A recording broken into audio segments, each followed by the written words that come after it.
Alright, and hey there, Prox Gaming Crew, and welcome to a brand new Let's Play. And today, guys, we're going to go and jump into the Legend of Zelda, the Tears of the Kingdom. And with all that being said in mind, let's go finally jump on into this brand new game here, and let's see what we're going to get ourselves into.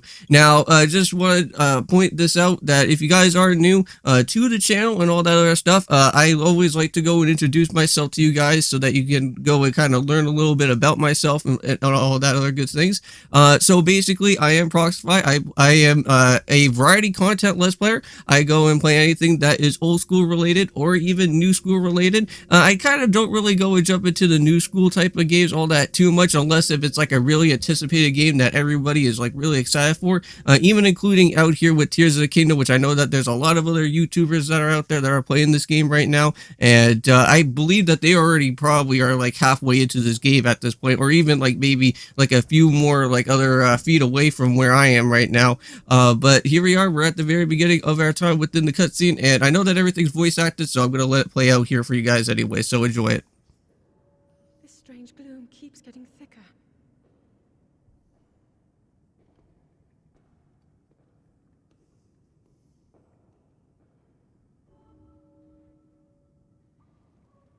We've been descending for a while now. These tunnels are deeper than I thought. What could be down here? And there we go. So now we're introduced into Zelda out here. And now we get to go and finally get to walk around for a little bit. Wow, now this is actually pretty nice. Now, during my time of me playing Breath of the Wild, I never went and ever completed like through the actual entire game. I think I made it like just like halfway into the actual game of Breath of the Wild, and then I kind of stopped playing after because there was one hard boss in particular, which that was from one of the I guess there was like different like Ganon forms that you had to go and battle, if I can remember correctly. There was one in particular that was really frustrating out here. But if you guys go and see right now with us having Link out here at this point in time, it feels like we're a little bit heading into like a Metroid situation where like we have like everything in our disposal. It feels like also like Castlevania Symphony of the Night as well too, but I'll probably get into a little bit more in depth about the reason why that I kind of feel like it feels like a little bit like Metroid / Castlevania out here. But I know that we got ourselves I think a cutscene that is going to happen. Now I'm not really all that too familiar with everything that is going on within the game, so I am kind of going into this blind here a little bit. Just kind of want to see what's going to happen now.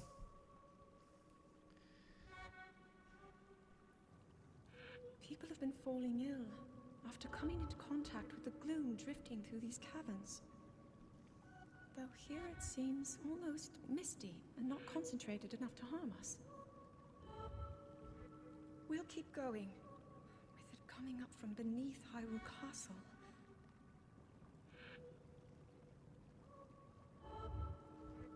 We do not know what waits below, so we need to be ready for anything. But I know I'll be okay with you, Link. Let's go solve this mystery. Alright, indeed we shall, Zelda. So it seems like this type of mist that is kind of around here on the ground seems like it's all safe. It seems like we haven't really lost like any health or anything, so it's not like a toxic related type of substance that's going on down in the ground here. But let's just go and keep on heading downwards a little bit more into our time. Now I have seen, I think, at least one trailer, I believe, from my time of, me not really trying to watch, like, too much stuff. I know that there's supposedly supposed to be some sort of, like, Re-Dead Ganon or something that is supposed to happen within here of our time, and that is going to be really cool and really neat to go out and see. But what else do we have out here, Zelda? So I never imagined that this was all deep beneath Hyrule Castle. So it seems like there's a little bit of some things that are going to be cutscene, where it does have like the voice acting. Some of them are not going to have it. So I'll kind of read through the dialogue if that is like going to be happening from here from time to time. So when I was a child, I asked my father if there was anything below the castle. He told me that there was no seeing it for ourselves, even with discussing the matter of forbidden. No one in our family knew anything more than that. Oh, okay. Well, I guess we'll just go and keep on heading forward here anyways, right? Oh, Link! Oh, wait, what's going on here now? The Master Sword. Ah, right, yes. And also, too, it kind of feels a little bit weird that we already got ourselves the Master Sword already, right? Like normally, at the very beginning of Breath of the Wild, I think in during the time of the beginning part of it, I know that Link wakes up from like the altar and everything that has to be done with like Zelda, and she kind of has to like wake you up, and then you kind of get yourself started with like the Sheikah Slate and all that other good things to kind of go and experience with the different towers they have to go and try to complete off with their map. But it seems like we haven't really done anything of that just yet. Alright, so let's just go and keep on moving ahead like so. Now, also within this video for today as well too, guys, we are going to be, of course, doing some more of Pokemon XD Gale of Darkness, so hope you guys do go and check in on that. If I do recall, we are going to be battling out with Eldis, one of the other type of cronies that Master Grieful does have within his arsenal of annoying enemies out here, and I believe that should be the last one, and then we do have Grieful, and then I believe that should be the end game of the main story, and then we can go and jump right on into with everything that has to be done within the actual post game. But wait, something is written here. So might these rules be from the Zona? Don't really recall about who those are. They must probably be something from Breath of the Wild 1 though. Now, I did hear that there were some really good scores for this game, if I can recall. I think Metacritic gave this game, I think, like a 96 out of 100, so way to go. And I think also, too, not only that, but I believe, I think Xbox and also Sony gave an applause to Nintendo for making this game, like, super amazing for what this has to be. I cannot wait till I go and experience about this game. I believe this game is going to be, like, I think, over, like, a 100-plus hour game, so we're going to be here for the long run, guys. So this series is going to probably be, I want to say, maybe a little bit longer than what Dark Cloud 2 and / even Final Fantasy 9 is going to have to be. So it's going to be really interesting to see that. So now we can actually go and try to use our sword out here. So nice. So at least we get to know about how our attacking is, because I totally forget about how to use the attacking within our time. Because again, I am a guy that always likes to use the Pro Controller and not with the Joy-Cons. So I don't really want to go and try and do the swinging anyways. It's just so weird to like just literally see Zelda now have with a smartphone at this time. I guess we're in that type of age now where we'll be able to have smartphones by the Sheikah. So it looks like the path ahead goes even deeper. So let's go and continue, Link. Yep, let's go and do that. I want to say like the one game that was like almost like into like the futuristic type of side of things was like Majora's Mask. Because if you guys do recall, I think what was it, the water temple for that area, that had like a lot of like different like water piping designs and all that stuff, and it felt like a really futuristic type of place. And now it seems like here within Tears of the Kingdom, it kind of has that futuristic type of feel as well too. And it looks like we already got ourselves our first of many brand new enemies out here. So it looks like we got ourselves with the keys to get ourselves all started. They weren't all that too bad. Very easy, quick enemies to go and knock out. You are not hurt, are you, Link?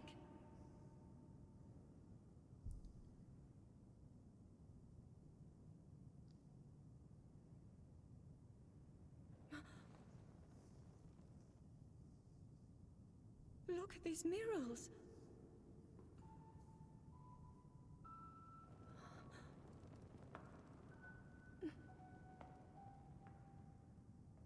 The written histories of the royal family include stories of a great war fought long ago.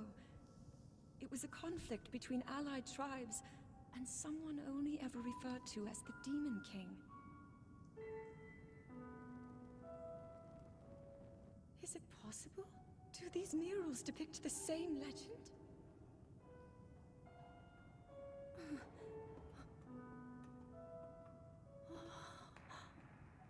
This is similar to the statues we saw earlier, a Zonai.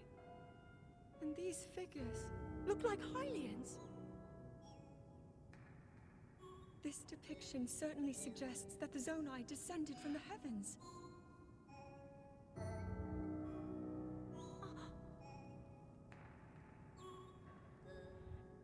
It is said that my ancestors, the first of Hyrule's royal family, were born from a union with gods who had descended from the heavens. These murals tell a similar story, and if they are accurate, then the gods mentioned were the Zonai. They must have forged a relationship with the Hylians of that time, working together to establish the Kingdom of Hyrule. This figure, he seems to be stealing something of incredible power from the young kingdom. This all aligns with what I've read during my studies. And then this. It shows the Demon King. And a fierce battle against him.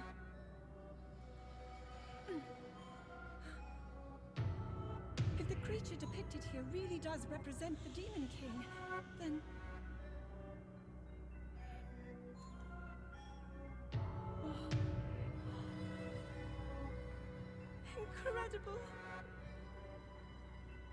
This mural must be the Great War recorded in the royal histories. This is the imprisoning war, and the events that led up to it. Link! This is a huge discovery.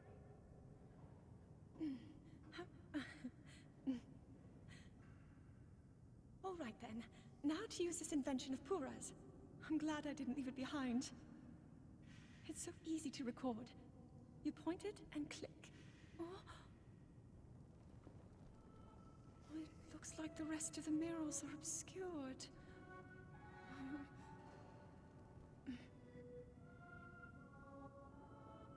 Just what is this place? Maybe we'll find more answers farther ahead. Link, let's keep moving deeper. Alright, and let us go and keep on moving into the deeper part of this dungeon. Or I guess, well, I wouldn't really call this as a dungeon. I guess it's more so of just kind of walking in some sort of mysterious ancient type of place to learn some more things that are happening. Now, back to what I was kind of saying about how I kind of feel like this is going to be some sort of like Metroid / Castlevania Symphony of the Night situation. Is because if you guys do recall, if you guys have ever played Castlevania Symphony of the Night before, there is a Grim Reaper that does show up at the very beginning of your game, and he snatches all your different items, and that's how you're supposed to go and collect all the items that you're supposed to be going is through Dracula's castle by doing that. Same with Metroid as well too, like playing what was it? Let's say for example like Metroid Dread for that matter. You have all the different items with you, but everything that you get later on gets all snatched away, and then you kind of have to go and repick everything else back up. So that's just gonna be lovely. Unfortunately, you can't keep the items with you intact, and also with your awesome stamina bar that's right here, because unfortunately we have to go and re-grab all of that later as well too. Now, I believe, if I want to say, from what I kind of saw a little bit through different little gameplays here and there, which I didn't want to get myself too spoiled out, but I'm pretty certain, I think right here, I think there is going to be a part where we are going to see a re-dead Ganon that's going to be showing up. And unfortunately, when we go and try to battle out with this re-dead Ganon, he's going to like completely take all of our hearts, even destroy our Master Sword out of all the time, just from the very beginning of our time, just seeing this Master Sword up in front and close, like in person to us. Now we have to go and lose it out of all things. Like, that's just going to be really annoying. But I am playing this on my brand new Pro Controller. I am playing this on my Smash Pro Controller that I have right now. And it's pretty nice. I haven't really got to use this all that too much. Not since my Mario 3D World co-op all that too much. Because I know that my friend Kevin, he's been using my original Pro Controller for a little while. But I did, however, get myself a brand new 3DS accessory, and that is known as the Circle Pad. Well, the extended Circle Pad, and you can just be able to kind of go and have like an extended circle toggle button if you don't really like the way of how the normal 3DS is supposed to be. But I think it was supposed to be a big, huge flop, and it wasn't really as the greatest of accessories. But at least I have it for my collection, and pretty nice. But I do have to say, I kind of like the one that was a little bit before I think the Circle Pad even became a thing, the extended Circle Pad, and that was something known as the thing for Kid Icarus Uprising, which it was the stand, and that was pretty cool. But here's that big, huge, gigantic stone thing that's out here, and there's somebody down there that's happening, and we're gonna see what is that happening there. So let's continue to link. We must be extremely careful. I think you're probably right there, Zelda. We have to be extremely, extremely close-minded for what's going to happen here. What is that?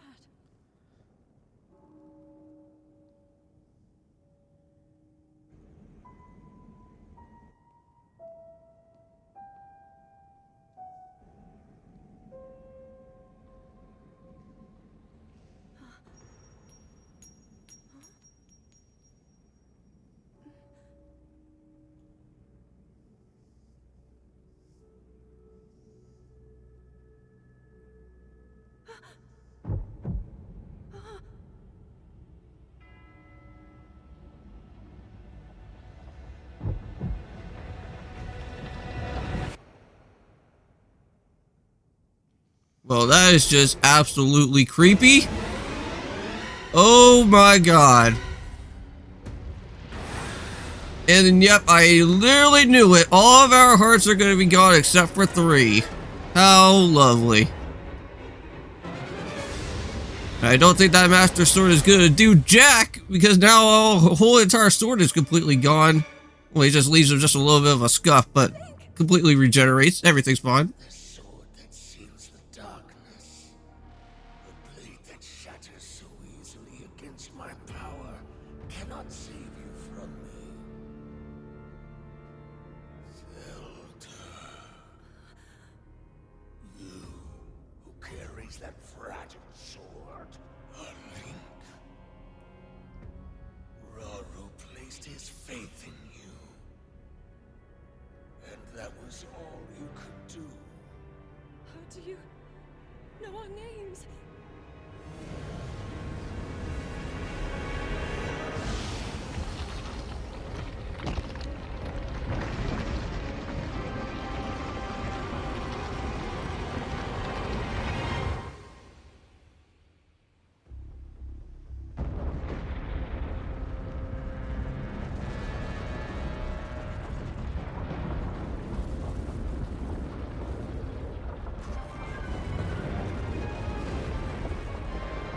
So now it's going to become like a freaking Paper Mario 64 all over again. The whole castle's going to be up in the air. Now, apparently from what I have heard is that, yes, I think everything kind of starts up in the air first, and then you start making your way down back to the very beginning, I think.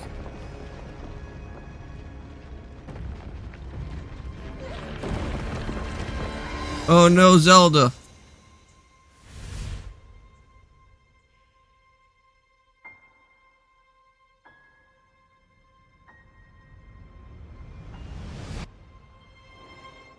Well, we were too late.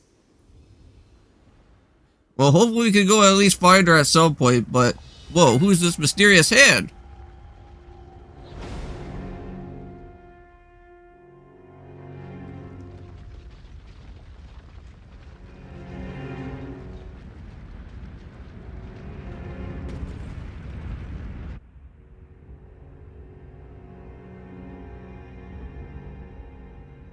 I don't think you guys should really be sitting out there while there's falling pieces coming around from all ends of well, anywhere.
So we were the person that literally grabbed our other self? Is that what happened? I am completely confused. Now, this is where I don't even know anything about what's going on within this game. Link, finally you wake.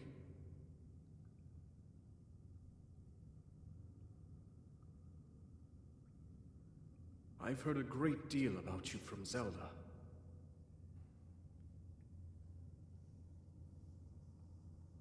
Your wounds were severe. I am relieved to see you escape death. Your arm, however, was beyond saving. I had to replace it, lest the injury endanger you further.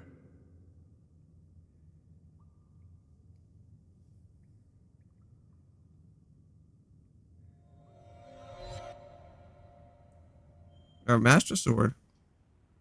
Huh. It's still, like, I think it's broken, but I guess, like, for right now, at least we got some sort of piece for it, right? So I know that like in other different like renditions of other different Zelda games, I know that we have to go and at least find another piece of whatever type of other part of the Master Sword is going to be all about.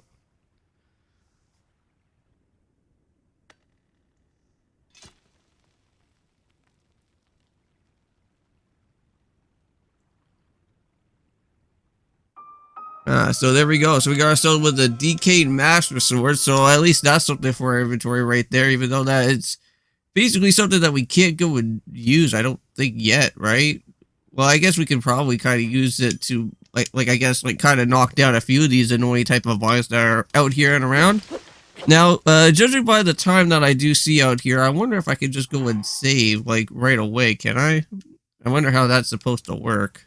Can I just go and check my inventory? Okay, so X is to jump. Wow. We have the X jump button? I don't think... Was that ever a thing in Breath of the Wild that you could also be able to jump in this game too? Wow, so it's the first time that we could actually see Link jump. That's pretty cool. Alright, well anyways, what are we going to try out here then, huh? What's this weird big huge circle thing? Is this going to be like Skyward Sword? Is this going to like warp us into like a whole other different area or something? I know that Skyward Sword, if you kind of use one of those different little warping circles, it takes you into like a whole other destination, I think, to like find out where the main antagonist is. But I guess for here, it's going to be like a transporter thing. Interesting. But this is one big, huge type of ancient facility, though. Or ancient temple, though. Well, I guess like highlighted descriptions out here that I cannot even read. Okay. Well, I guess we kind of have to go and do something with that type of rotating puzzle up there, it seems like. Let's kind of get the way of the land out here, first of all, because maybe there must probably at least be some sort of hidden chest that I could at least kind of get, so I can kind of use that for crafting purposes, because you never know. Now, crafting is like kind of like a big, huge thing, even in Breath of the Wild, and I don't know if I ever heard anything that if they kind of like made things a little bit easier within Tears of the Kingdom. I don't know. You guys can let me know down in the comments below if the crafting is a little bit nicer than what Breath of the Wild was all about, or if it's like maybe basically the same thing. I don't know. But hey, look at that. We could do our jumping out here, and we could use our dash button to go a little bit faster while we swim, but I haven't really went and tried all that out. But here we go. So just some tutorials, you know, getting to learn how to do all the climbing functions and all that. And we already know how to use the running feature out here. Oh, even though that I went a little bit too fast. I can't even do my jumping. There we go. Let's go and do a big huge swan, or, well, not a swan dive, but a big huge jump down below. Land in the water, even from a great height, will prevent you from taking fall damage. Oh, well, that's pretty nice. Yeah, I know that fall damage is something here in this game as well, which that's kind of annoying. Like other games, I don't think you ever really had to worry about it all that much. But our very first chest got ourselves with some arcade legwear. So we could go and head right into our open menu here. And we could go and put that right on ourselves. Nice. Now, I believe this game is amiibo friendly, so you can go and use that at your leisure, but unfortunately you won't be able to go and use Wolf Link since it is only exclusive to the Wii U. Because if you had the save data, and you also had Twilight Princess with you, and you had the amiibo Wolf Link, you would be able to use that as a guide dog, and it would be able to help you out. But here in this game of Tears of the Kingdom, I believe that does not happen. Unless if we get Twilight Princess on the Nintendo Switch, that would be really cool, so kind of stay tuned for that if Nintendo ever brings something up about Twilight Princess, because I think they will probably bring Wolf Link into this game. That I will definitely say that that would be a really cool thing to do, just to have guide dog Wolf Link out here. But here we are. It looks like we're finally going to be out onto this part here. Now, we do have 25 minutes. I kind of want to end off this episode, but I need to find another save point, at least at some point out here. So, until we jump into another save area, I'll probably have to go and check this out. Now, I did see that there was, like, some other things that you could kind of make the gliding in this game, like, infinite, and you could just be able to just go and, like, just have, like, infinite glide power without having to use, like, the parasol to, like, kind of waste out on it, which was pretty cool. But here we are, we're falling down to the depths below. Look at all these big, huge islands. Well, at some point, we will have to go and check those out at some point, but I think for right now, we just need to just try to land into our thing here. Now, I know that, from what I also heard about with other things, like, during the time, like, when, Legend of Zelda Tears of the Kingdom were coming out, even though that this game is amiibo friendly and you can't really go and use Wolf Link, people were thinking that, hey, maybe you could use a Loft Wing in this game. That would be something really cool, to use a Loft Wing from, like, from Skyward Sword as, like, instead of using that as, like, a parasol type of thing, you could use that, like, as something to glide around. But there we go. So now we're finally here, and I need to see if there's an autosave somewhere around out here in this game. I've not seen one yet. I have to at least find some sort of, like, automatic save function around out here, right? Well, let's see. Well, we can dash around out here. Let's at least try to reach in over to this area. This is, like, the only one spot that we can kind of at least get to see what's happening out here. Ah, perfect. Now we can go and save. We're here at the Great Sky Island. This is where we'll end off this episode for today, and we'll do some extra more exploring during our time. We're just like half naked, I guess. We don't even have like our like everything else like perfectly prepared to at least kind of face through the different climates, because I know that there's gonna be a lot of those different type of things up here. There's some sort of weird dragon. I don't know if that's a dragon up there or what, but we'll have to see what that's gonna be like as well too. But anyways, we'll hold that off until the next episode. I'll see you guys then, and of course, peace.